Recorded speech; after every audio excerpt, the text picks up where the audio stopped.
서울의 우리 NIBC 예수교회보다 모든 면에서 더 나은 것 같아요. 네? 생도수도 서울보다 훨씬 많은 거 같아요. 그런데 여기 죽어보니까 담임 목사로 제 이름이 있는 걸 참 영광으로 생각합니다. 김두중 이게 이제 패스터라고 그러는데 우리나라에서는 목사라고 하죠. 목자다 이렇게 얘기하는데 오늘 설교 내용이 사실 이거가 거의 관련이 있어요.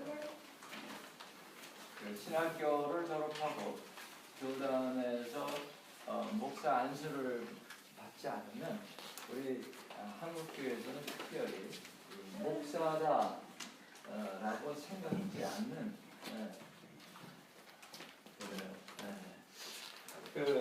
그런 문화가 있어요. 한국에서는 그게 특히 강한 것 같아서 그래서 이제 제가 목사 안수를 받았기 때문에 그 형식상 제가 여기 담임 목사라고 이렇게 되어 있습니다. 그래서 사실은 이 내용에 대해서 우리가 한번 살펴보기를 원합니다. 오늘 읽은 말씀에 물론 잘 나타나 있지만 우리 기도하시는 최혜성 형제의 기도와 찬양 인도 속에서 사실 설교가 다 된 것 같은 제가 오늘 아침에 문자를 미리 보내서 그런지 다 이해를 하시고 계신 것 같아요. 그래서 내가 또 설교를 할 필요가 있나. 근데 말씀 우리 NIBC 예수교회에서 하듯이 우리가 이제 소리를 들었습니다. 이 본문에 대해서 이제는 눈으로 읽으시면서 이 3장 18절까지 그래서 특히 나에게 하나님이 하시는 말씀이 있을 겁니다. 우리 다 똑같이 하나님의 음성을 들을 수는 없을 것 같아요. 그래서 묵상하시면서 눈으로 다시 한번 묵상하시길 바라고요. 그 중에 이거는 하나님 나에게 깨닫게 하시는 말씀이다. 나에게예요. 우리가 아닙니다. 나에게 하시는 말씀. 받으신 분은 그걸 함께 나누는 시간 갖겠습니다. 다시 한번 여러분이 1절부터 18절까지 다시 한번 눈을 읽으시면서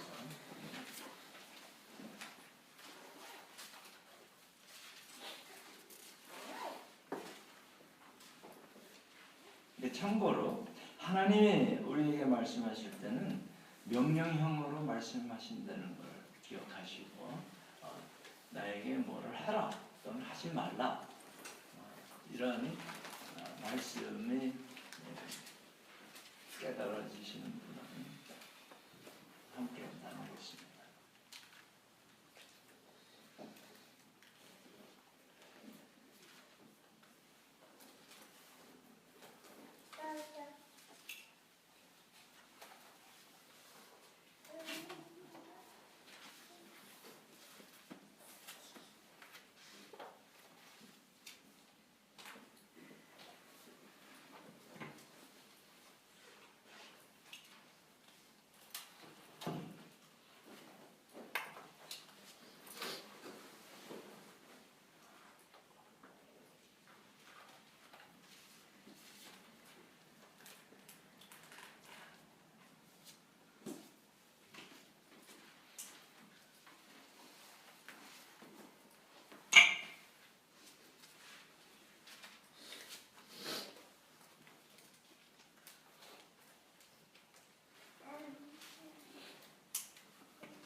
두세 분만 나누는 시간을 가지도록 하겠습니다.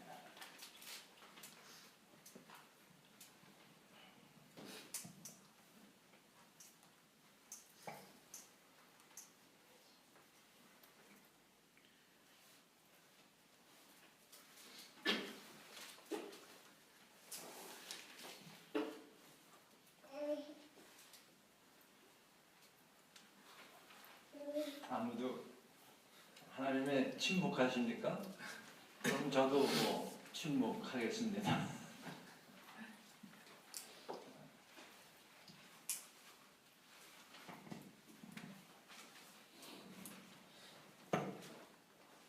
나에게 해당하는 말씀이 하나도 없어요. 응?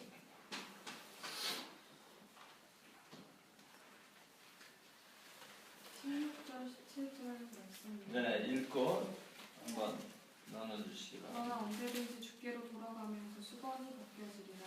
주는 영이신 주의 영이 계신 곳에는 자유가 있느니라. 아멘. 뭐라고 말씀하셨어요? 요즘 계속해서 저한테 묵상되어지고 고민되어지는 것들은 주님을 믿는 것이 또 주는 영이신 주의 영이 계신 곳에 자유가 있다고 했는데 계속해서 내 안에 어둠으로 더 자신을 속박하고 얽매게 하고 자유하지 못하게 하고 하는 것들에서 주님으로 인해서 자유하고 풀어질 것에 대해서 계속해서 묵상이 되어지고 요즘 저한테 있어서 중요한 문제 중에 하나인데 오늘 말씀에서 다시 한번 네, 말씀을 귀한 깨달음인데 그거를 하나님 음성으로 바꾼다면 주께로 돌아가라. 네. 이렇게 말씀하시지 않을까? 어? 대령 주께로 돌아가. 네. 네, 이런 식으로 한 두 분만 더 받겠습니다.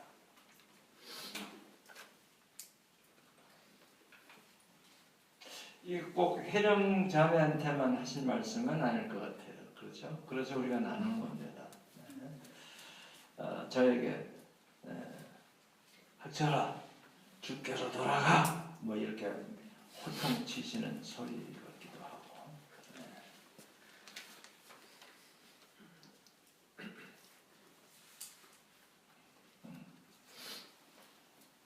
우리 혜성 형제가 그 나눔의 은혜를 많이 받는 것 같습니다.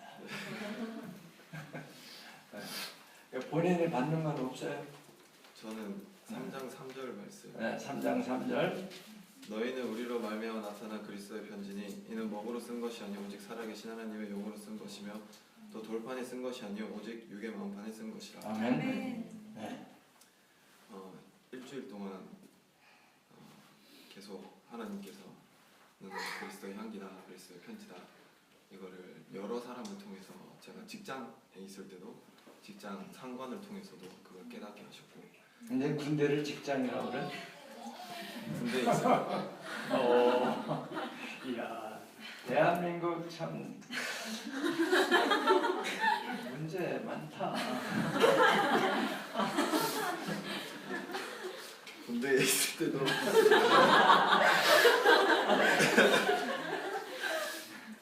나도 공군 장교 출신인데 이건 대단한 이 망신인데. 오케이.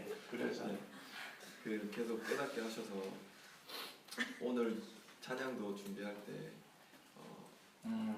미리 하나님께서 그런 마음을 주셔서 미리 준비하게 하셨고 뭐가 설교자하고 통한 게 있었네. 네. 일주일 내내 서울에 있었는데. 네, 감사합니다. 네, 그래서 그걸 다시 요약하면 뭐예요? 하나님 그렇게 길게 설명하시지 않아요. 간단 명료하게. 네.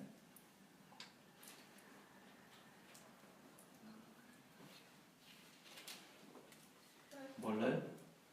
조금 더 기도를 해보시기 바랍니다. 네.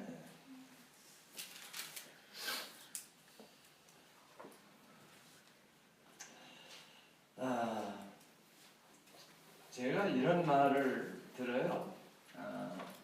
어떤 분이 자기가 전도한 사람이 이렇게 영적으로 막 자라나. 그러니까 이 사람이 나의 영광이다.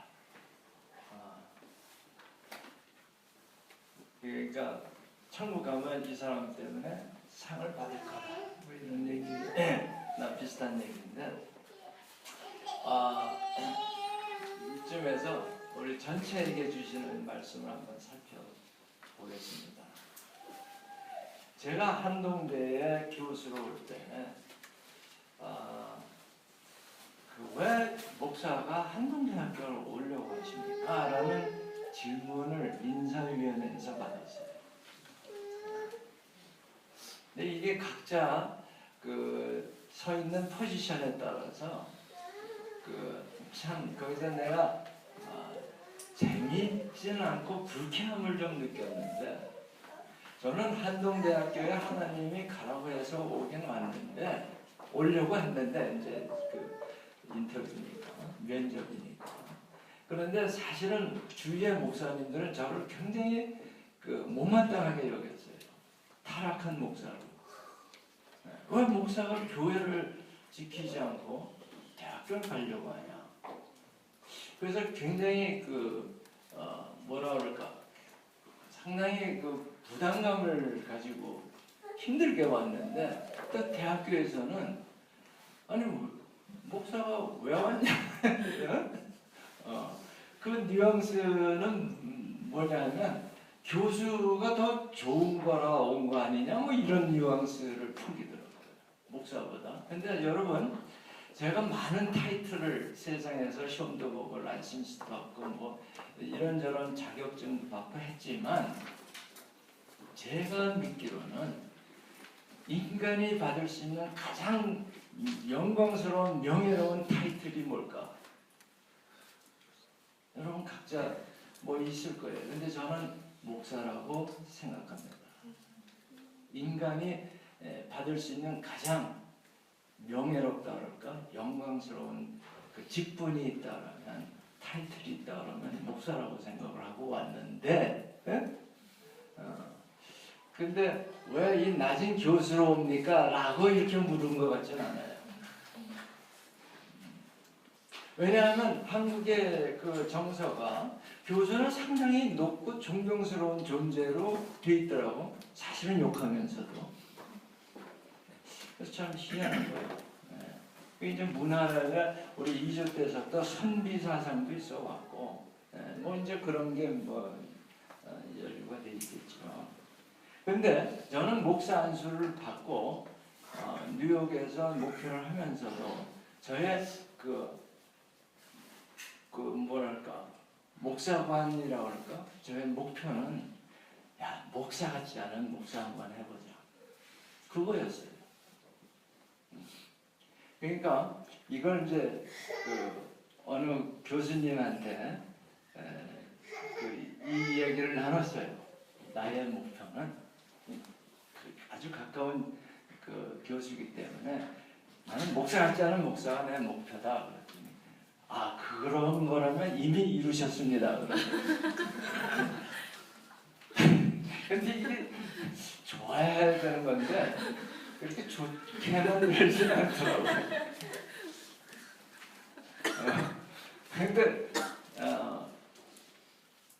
근데 그게 여러분 학생들한테서도 똑같이 느껴지는 모양이에요. 저에게 목사라고 부르기보다는 때로는 형하고 부르는 학생들도 있어요. 오해를 할까봐 오빠 소리까지는 내가 안 하겠어요. 그러니까 같이 옆에서 얘기하다가 보니까 친구처럼 느껴지는 것 같은 모양이에요. 그래서 상당히 저는 그걸 영광스럽게 기쁘게 생각합니다. 근데 여러분, 제 나이가 71세예요. 요즘 지금 줄여서 만 70세 뭐 이렇게 하는데 70세인 할아버지를 친구로 생각해 준다. 사실은요, 예수님도 우리가 뭐라고 불러요? 찬송에서 나오지만 친구예요. 그렇죠? 대단한 성공이다. 전 스스로 그렇게 위로합니다만. 그런데 대접은 잘 못 받아요. 자, 오늘의 그 포인트라고 그럴까요? 우리 전체에게 사역제에 대해서 우리가 신임을 할 때 사역자라고 인정을 하려면 뭐가 필요한가? 우리 김두순 교수님이 정말 교회 담임을 하고 있는데 사역자 맞는가? 목사 안수 받으셨습니까? 이런 질문을 많이 받는다고 그래요. 그것이 전혀 나쁜 것만은 아니에요. 사회에도 규정이 있고 그러니까 사회 법도 우리가 따라야 되죠.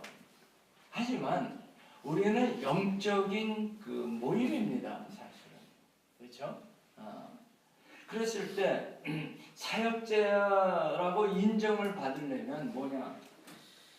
저는요, 누가 뭐래도 나는 목사라는 것을 확증 받고 있는다고 생각하는데, 왜냐하면 제가 훈련시킨 제자들이, 그렇죠? 나가서 선교사로도 한 30명 나가서 사역하고 있고, 또 한동 NIBC 훈련을 지금도 하고, 사실은 그거 하러 한동대 오는 거 아니에요? 무슨 전임 강사 이렇게 강사직을 얻어가지고, 우리 여기서 바로 이 자리에서 리더십 트레이닝 캠프를 했습니다. 3일간. 그 학생들이, 그 제자들이 내가 목사임을 증명한다고 저는 믿습니다. 내가 목사, 무슨 안수증이니 뭐니 이런 거 가지고 제가 목사라고 하는 게 아니고, 내가 훈련시킨 예수의 제자들이 있음으로 말미암아 나는 목사라고 누구도 부인할 수 없을 거다. 마찬가지로 김두순 교수님이 그렇지 않은가. 보세요. 이 고린도후서 3장 1절에 보면 우리가 다시 자천하기를 시작하겠느냐? 우리가 어찌 어떤 사람처럼 추천서를 너희에게 붙이거나 혹은 너희에게 받거나 할 필요가 있느냐? 이게 뭐냐면요, 그 예루살렘에 있는 예수 제자들로부터 추천서를 받아다 너희들한테 줄 필요가 있겠느냐? 이 얘기입니다. 김두순 교수님이 어떤 교단으로부터 목사 그 사역증을, 서티피킷을 너희들에게 보여야만 하냐? 이런 질문을 바꾸면 어때요, 여러분? 아무 반응이 없네. 거듭난 이게 뭐냐면요, 사역자인지 아닌지를 구분하는 첫 번째 질문이 이웃 사람들의 삶에 관심을 가지고 있는 사역자이냐? 이 질문에 예가 나오면 사역자다 이런 얘기. 김두순 교수님이 여러분의 삶에 관심을 가지고 계십니까? 에? 뭐야? 그 대답이 여러분 아멘이 안 나오면 아닌 거예요. 다시 한번 묻습니다. 김두순 교수님이 여러분의 삶에 관심을 가지고 있습니까? 네. 이거 좀 조작된 거 체면상 이런 거가 아닌 줄 믿습니다. 네, 거듭난. 그런데 이 오늘날 그 교회에서는요, 만인 제사장이라는 걸 부르짖으면서 우리가 다 목사다, 목자다 그러죠. 네? 맞아요. 그렇다면 여러분이 거듭난 성도인지 아닌지 하려면 방언을 해야 된다든가 무슨 여러 가지 무슨 코스를 지났느냐. 그러니까 장로 되려면 그 과정이 있어요. 장로 되려도 그런 거 받았느냐. 이런 질문들을 하는데, 그거 하지 말라는 게 아니라 여러분이 정말 거듭난 성도인지 아닌지, 성령 받은 성도인지 아닌지를 아는 방법. 그게 다시 말하면 사역자입니다. 성령 받은 사람은 사역을 하게 되어 있어요. 즉 뭐냐면 전도하게 되어 있어요. 왜냐하면 이웃 사람들의 그 생명에 대해서 관심이 있으니까. 전도하지 않고는 못 배긴 사람은 성령 받은 사람이에요. 거듭난 성도의 확실한 증거는 무슨 뭐 은사가 나타나고 뭐 방언하고 이런 게 아니에요. 이웃 사람들에게 복음을 전하고 있느냐? 여러분 전도하고 있어요? 전도하고 있지 않으면 글쎄 잘 모르겠어요. 그 사람이 정말 성령 세례를 받은 사람인지 거듭난 사람인지 스스로 한번 물어보세요. 여기서 예라고 답할 수 있지 않으면 여러분 다시 한번 점검해 보세요. 자, 두 번째, 이 사역자가 만나 했을 때 질문이 2절에 있습니다. 너희는 우리의 편지라 우리 마음에 썼고 무사람이 이를 알고 읽는 바라. 전도한 사람들에게 가서 그리스도께서 역사하신 그런 변화된 모습들이 나타나고 있는 사역자냐? 그러니까 김도순 교수님이 여러분에게 성경 공부도 하고 여러 가지 그 카운슬링도 하고 무슨 상담도 하고 하는데 그 상담받는 사람들에게서 그리스도께서 역사하신 그 변화된 삶들로 바뀌었느냐? 어때요? 변화된 사람만 아멘 하세요. 그렇다면 사역자입니다. 내가 전도하고 양육하고 있는 사람들에게서 예수 그리스도의 성품이 나타나고 있느냐 이 질문이에요. 바꿔서 질문. 여러분 우리 한동 NIBC에서 우리장이라고 있습니다. 우리장 있어요? 여기 손 들어보세요. 우리장. 왜 손을 그렇게 조그맣게 들어? 좀 높게 들어. 이 사람들이 뭐냐 하면 내가 정말 우리장인지 아닌지는 자기가 케어하고 있는 양들이 변화되고 있느냐 아니냐. 내가 양육하고 있는 그 양들이 제자예요 말이에요. 예수 그리스도의 성품들로 바뀌고 있느냐. 그게 우리장을 시키는 이유가 그거예요. 네가 확실히 거듭났냐? 그러면 네가 양을 거느리게 돼 있고 전도한다 이런 얘기. 그러면 그 전도한 사람들을 양육하게 돼 있어요. 그렇죠? 우리 일국이 어디 갔어? 네. 그렇지. 낳으면 다 먹여 살려야 되잖아요. 네? 그 젖도 주고 먹을 것도 주고 뿐만 아니라 제가 몇 살까지 케어해야 될지 모르지만 아무튼 마찬가지예요. 영적으로 여러분이 전도해서 예수를 영접해서 하나님의 자녀가 됐다 그러면 키워야 되는 거예요. 양육해야 되는 거예요. 아멘. 여러분 왜 안 해요? 난 영적 아들, 딸들이 없는 거예요. 양이 없어. 그러면 심각한 겁니다. 전도 안 했다는 얘기예요. 전도에 영이 없다 그러면 그 거듭난 사람이라고 보기 힘든 거예요. 마찬가지로 사역자도 똑같아요. 무슨 신학대학원을 나오고 그래서 뭐 목사 고시를 패스해서 그래서 뭐 목사증을 받았다고 해서 사역자냐? 여러분이 이제 졸업하고 나서 여러 곳으로 이렇게 진출할 텐데 그때 그럼 교회를 찾을 거예요. 그때 그 목사가 그 외 목사가 정말 하나님이 인정한 사역자냐 이거부터 여러분이 볼 수 있어야 돼요. 아멘.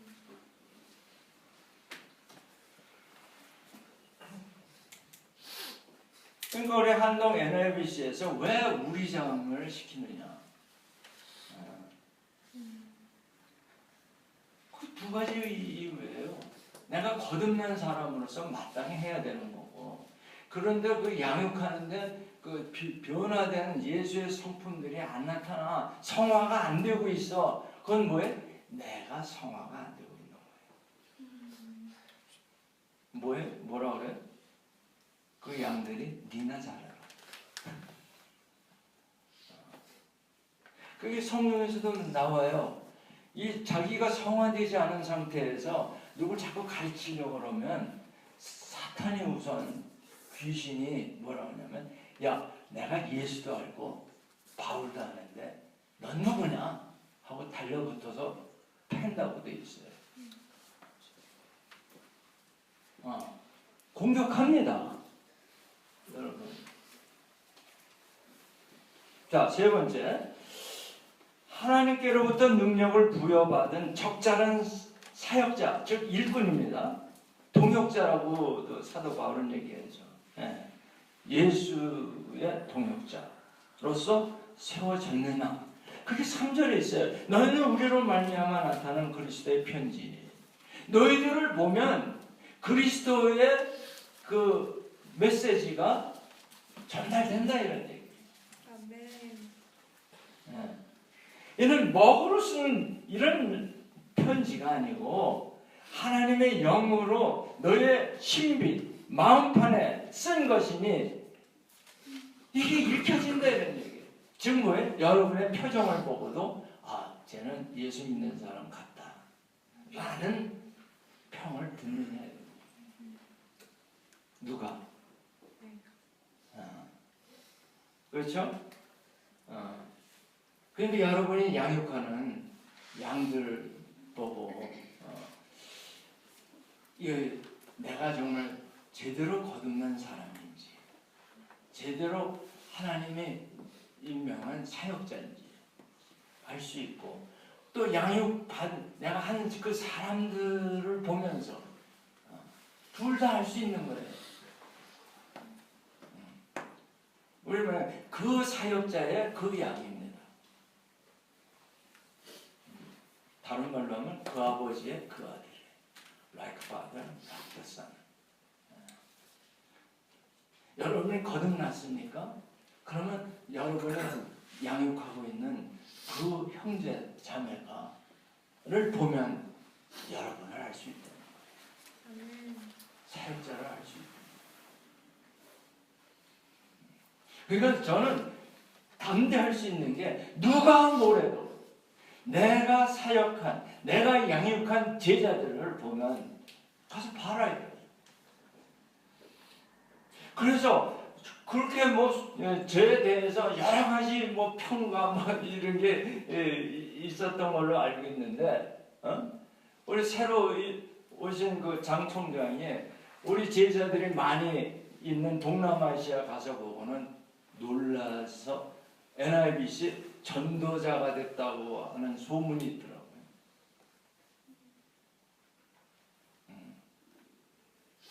그러면 나는 당당하게 나는 사역자다. 난 목사야. 누가 뭐래도. 뭘 가지고?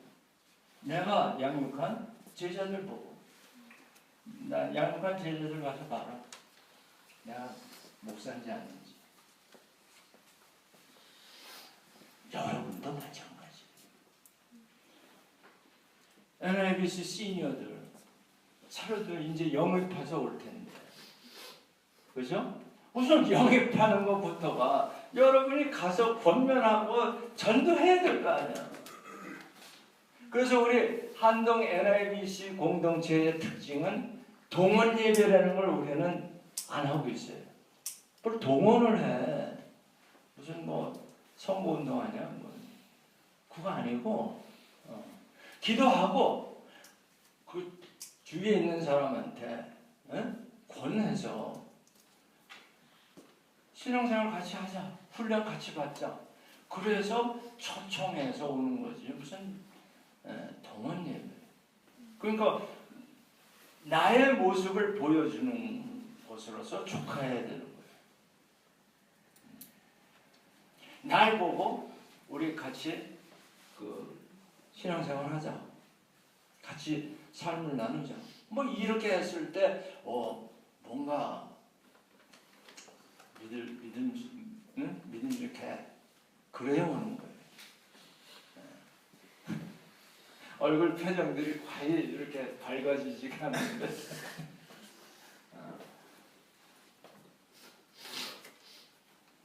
다시 말해서 내가 전도한 사람들에게 그리스도의 사랑을 전해줬느냐, 그리스도의 사랑에 감동을 먹게끔 했냐, 이런 얘기. 우리 리더십 캠프에 지난 금요일부터 했죠. 목요일부터 했나? 네. 핵심 딱 2가지 단어를 제가 나눴습니다. 하나는 감동입니다.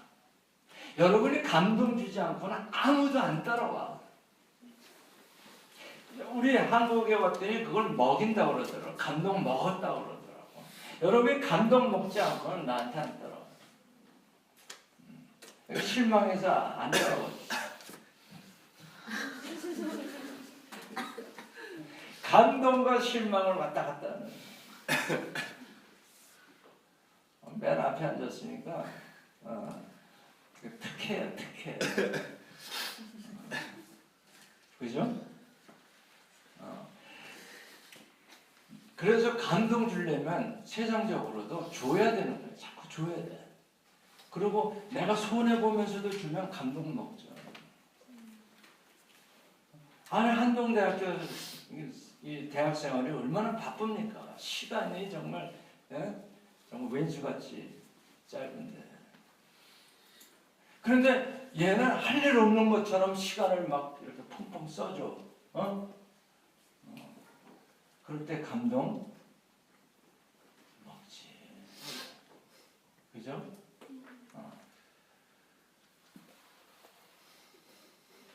그러니까 어떻게 돼? 손해보는 삶을 살 수밖에 없어요. 우리 한동 NIBC의 그 캐치프레이즈, 우리 손해보면서 살지 않으니까. 내가 손해보질 않는데 누가 감동을 먹겠어? 여러분은 어려서부터, 유치원서부터 경쟁체제에서 자라난 사람들. 효율적으로 공부해야 돼. 왜? 경쟁에서 이기려니까. 근데 내 금쪽 같은 시간을 널 위해서 사용해? 그럴 수 없는 상태예요. 그런 상태에서 한동 맺게 들어와. 이런 학생들에게 나는 시간 물 쓰듯이 써라. 왜? 하나님이 시간을 30배, 60배, 100배로 불려주시면 너 1시간 하는 게 30시간 공부한 것처럼 될 수 있어. 믿습니까? 그러니까 시간을 써주는 거예요, 여러분. 아니, 내가 없는데 정말 끝까지 손해보면서 어떻게 그렇게 해요? 바보가. 우리는 잠시 바보처럼 살자요. 사실 여러분의 선배들 보면요, 우리 그때는 SFR이라고 그랬어요. 사우스 이스트 필드 리서치라고 해가지고. 그런데 시간 많이 뺏겼죠. 그런데 하나님이 갚아주셔서 지금 엄청난 성과들을 소위 한동의 롤 모델로 봤잖아요. 근데 사실은 하나님의 축복이 빨리 안 와서 좀 답답하긴 해요. 내 계산대로 탁탁 이렇게 원할 때 오면 참 더 좋을 것 같은데, 하나님은 너 아직 준비가 안 됐어 뭐 이러고 좀 늦출 수 있는. 자, 내가 정말 사역자인가에 대해서 4절, 5절 함께 보겠습니다. 우리가 그리스도로 말미암아 하나님을 향하여 이 같은 확신이 있으니 우리가 무슨 일이든지 우리에게 난 것 같이 스스로 만족할 것이 아니니 우리의 만족은 오직 하나님으로부터 나느니라. 아멘입니까? 아멘. 네. 즉 그리스도가 공급하는 말씀과 힘으로 봉사하고 있는 사역자냐, 누가? 내가. 그렇다면 난 사역자예요. 미니스터예요. 목사예요. 전도사예요. 선교사예요. 목자예요. 우리 장이에요. 그런데 우리가 거듭났습니다. 그래서 이제 선한 마음이 이렇게 나를 인도하시는 대로 하다 보면 선한 일을 하게 되죠. 그러면 착각들을 합니다. 그 순간. 예수 믿고 한 3년쯤 되면 착각하는 때가 나 괜찮은 사람들 있네. 나는 의로운 사람이야. 난 착한 사람이야. 난 선한 사람이야. 그런 착각 때문에 뭐가 있어요? 확신을 갖습니다. 나름대로. 그런데 이게 예수 믿고도 이 착각 때문에 엄청난 부작용을 일으키는데 성경에 보면 의인은 없나니 하나도 없다고 되어 있습니다. 이게 우리가 가진 의는 나에게서 나온 게 아니라 하나님으로부터 주신 의예요. 그러니까 계속 그 하나님의 의를 공급받지 않고는 내가 의로운 일을 할 수가 없고 그 의로운 일을 했다고 하면 그건 내가 꾸민 거지 하나님의 성령으로 능력으로 된 게 아니기 때문에 헛거예요.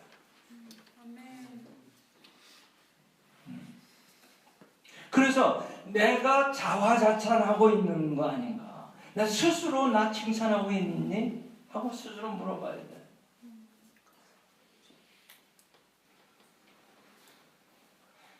이 마지막 테스트예요. 내가 정말 하나님의 사역자인가?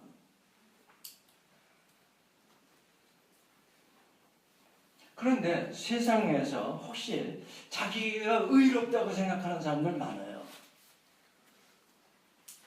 특히 그 정치하는 사람들. 그래서 이 정치 또는 그 사상가들 무슨 주의, 그러니까 이즘이라는 거지. 이즘. 이거에 대한 확신을 가지게 됩니다. 뭐 공부 좀 했다, 뭐 철학 좀 했다, 무슨 뭐를 좀 깨달았다 하는 사람들이 이 이즘을 가지는 것까지는 좋은데 그걸 확신해요. 이 확신한 것으로 이웃 사람들을 판단합니다. 정죄합니다. 이게 성경에서는 뭐라 하냐면 견고한 진이라고 그래요. 이 자기의 선입관, 고정관념 이거 가지고 이웃 사람들을 판단하고 정죄하고 결국은 죽입니다. 교회에서 이런 일 많이 일어나요. 아이고 저 김집사 저건 아니야 뭐 이러면서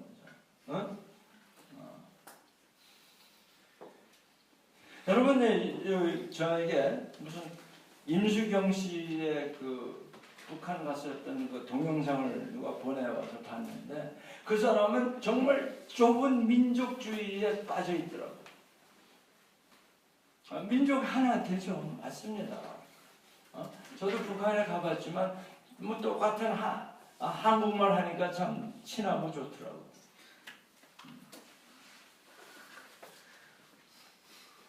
그런데 여러분 여기에서 요즘에 깨달았는데 이 평화통일하고 통일평화하고 굉장히 다른 거더라고.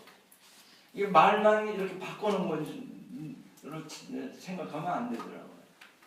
평화통일은 두 체제가 공존하면서 그렇죠? 평화를 이루면서 통일 뭐 이렇게 얘기할 수 있어요. 근데 통일평화는 한쪽이 없어져야 되는 거예요. 아시겠어요? 그 요즘 사드에 가면서 중국이 굉장히 반발을 해요. 아니 사드가 이렇게 대두되게 원인이 뭔데? 자기네들이 할 일을 안 했잖아요. 북한 제재 확실하게 안 하고 이렇게 뭐 4차 핵실험까지 한 거 아니에요. 그거는 이제 얘기 안 하고 자기네 입장에서만 원하는 게 있죠. 그 사람들이.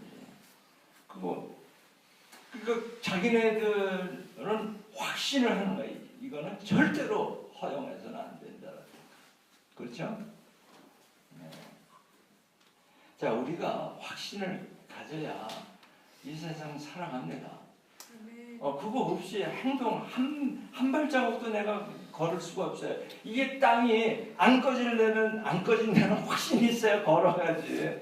요즘 같은 길이 푹 꺼져서 빠지는 사람도 있긴 있더라고. 근데 그 확신이 없으면 이거 맘 놓고 걸어갈 수 있어요, 여러분. 그죠? 근데 이 확신의 근거가 어디 있느냐 이거예요. 제가 왜 목사가 된 줄 아세요? 제가 뉴욕에서 그 세계적인 건축가 밑에서 일을 하는데 우리가 설계하면 다 전 세계에서 다 와 하고 잡지에 실리고 그러니까 우리는 정말 다 항상 아름다운 공간과 폼을 만드는 건축가라고 뭐래 착각하고 있어요. 물론 비평의 소리가 전혀 없었던 건 아니지만 그건 안 들리고 비평의 소리가 뭐냐면 야, 그 비싼 단가를 가지고 그렇게 설계 못하는 사람이 어딨냐 이런 걸로 등등등. 그런데 제가 성령님이 역사를 해서 거기에 대해서 의심을 품기 시작했어요. 이게 정말로 나는 확신을 가지고 이게 우리가 설계한 게 세계에서 최고 아름다운 건축 작품이라고 확신하지만 근거가 있는가? 확실한 근거를 못 찾겠다. 다 상대적인 거예요. 어느 관점에서 보느냐에 따라서 이 몹쓸 건축도 돼요.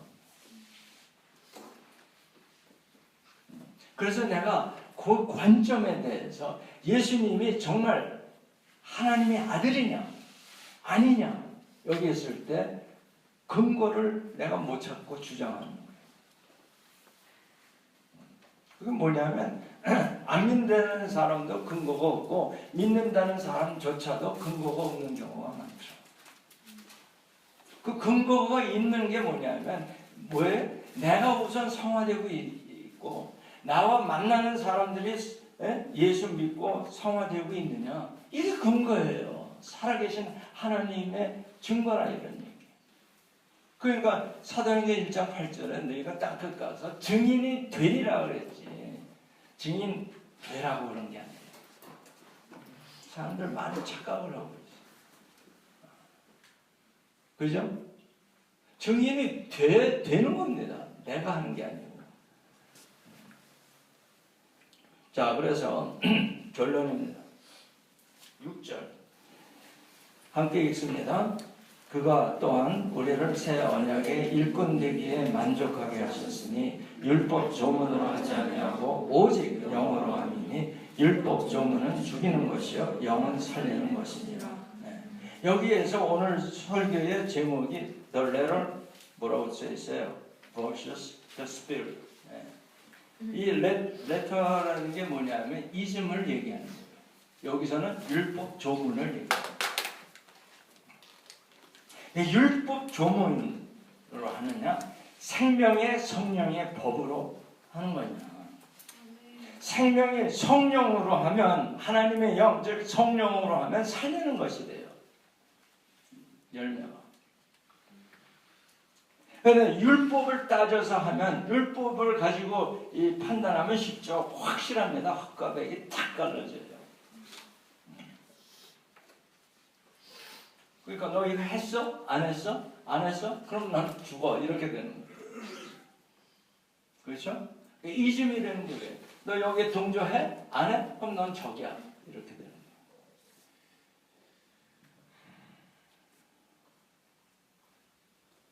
그래서 우리가 정말 사역자냐? 내가 거듭난 성도냐? 했을 때 내가 어느 법으로 판단하고 있느냐. 이 성령의 법을 바른 말로 하면 은혜의 법이라고 해요. 그래서 성령의 시대를 은혜의 시대라고 해요.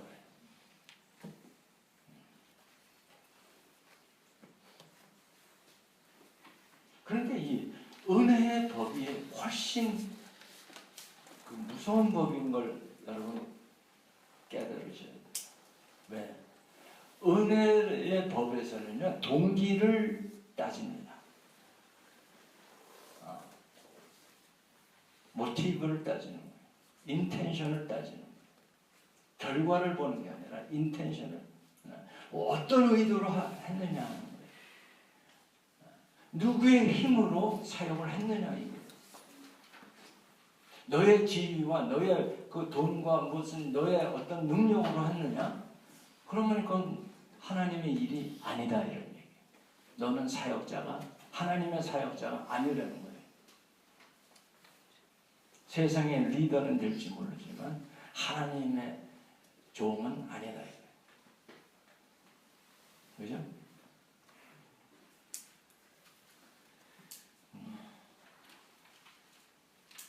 그런데 율법은 결과를 얘 배기 싫지만 그래도 그냥 떡 하나 주자 뭐 이런 식으로 난 정말 이거 하기 싫지만 이것도 율법에 의해서 이거 안 하면 또 왕따 당하잖아요. 쫓겨나니까 공동체가. 그래서 억지로들 하는 거.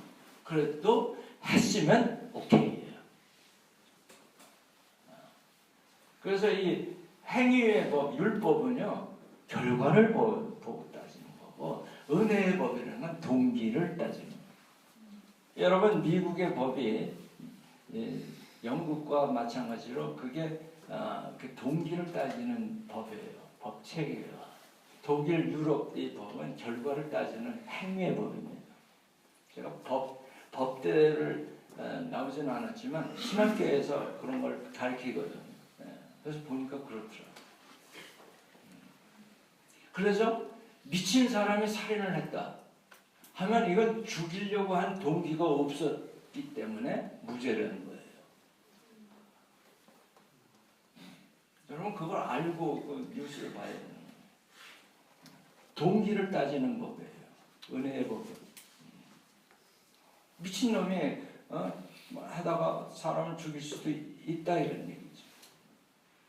그 사람이 죽일 의도는 없었기 때문에 무죄라는 거를 줄 수 있는 거예요. 근데 모르겠어요. 한국에서는 어느 법을 적용하는 건지 내가 보기엔 왔다 갔다 하는 것 같아요. 혼란스러워. 그러니까 차라리 한쪽으로만 하면 확실할 텐데, 분명하게 O도 아니고 X도 아니고 애매하게 뭐 삼각형 뭐 이런. 자, 그래서 이렇게 했을 때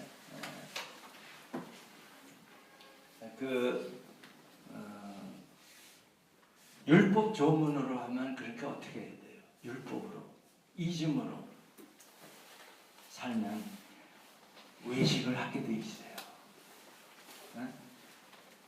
히포크라이트가 될 수밖에 없어요. 꾸며야 돼. 거치장을 해야 되는 겁니다. 그게 구약의 올드 커버넌트, 옛날 약속입니다. 그러니까 신약이라는 건 뉴 커버넌트는 어떻게 되냐? 여기에 영은 뭐라고 그랬어요? 살리는 것이고, 그 다음에 자유를 준다고 그랬죠? 자유. 아까 우리 해령장에 주께로 돌아가면 그 영을 받아서 영이 있는 곳에는 자유가 있느냐? 이 자유는요, 그냥 그 방종하는 걸 자꾸 자유로들 생각을 하는데 그런 자유가 아니고요.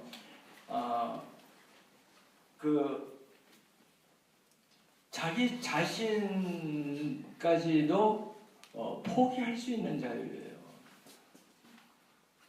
생명까지도 포기할 수 있는 자유. 초월하는 거죠. 생명을 초월하는 자유.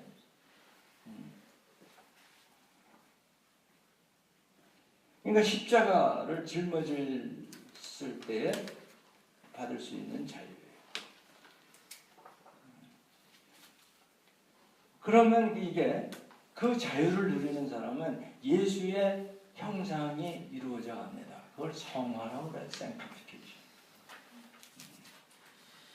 이게 나에게도 나타나고 내가 양육하는 양에서도 나타나느냐. 그게 우리가 이 은혜 시대의 사역자냐 아니냐의 기준입니다.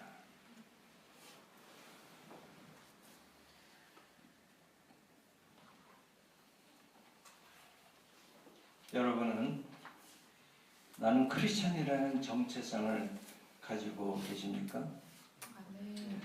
크리스천이라는 건 그리스도의 사람이라는 뜻이에요. 크라이스트에다가 AN을 붙인 사람, 그리스도의 영을 가진 사람이에요. 그러니까 그리스도의 영을 가진 사람은 자기도 자유하고 남도 자유케 하는